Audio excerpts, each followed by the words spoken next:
Hello Joynal বাবা, তুই একটা ভিডিও দেখ।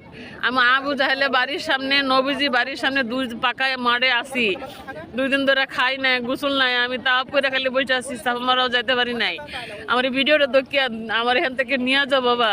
ও লিজু, তো আমার ভিডিওটা দেখ। আমি তোর আশায় বসে আছি, মনে বড় আশা ছিল একসাথে তাপ করবো, একসাথে নবীর রজে যাবো, কিছুই হইতেছে না। নবীজির বাড়ি ওরা চিনে না। আমি তো দেখি ভিডিওতে, আমি আবু জাহেলের বাড়ির সামনে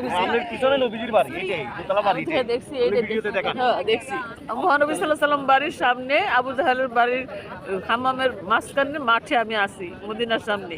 মদিনা আমার নতুন করে তাপ করবো, সাফা করে তোরা করবো, আমি তো লাগল পাইলে, নাহলে আমি মনে এনেই মরবো। হ্যালো, আসসালামু আলাইকুম। কেউ যদি ভিডিওটা দেখেন, আপনাদের বাড়ি কোন জায়গায় বলছেন?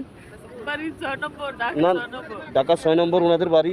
ওই সাইডে যদি কেউ ভিডিওটা দেখেন, একটু ভিডিওটা শেয়ার দিয়ে, আর যদি ওনাকে চিনেন, ওনার লোক কারা,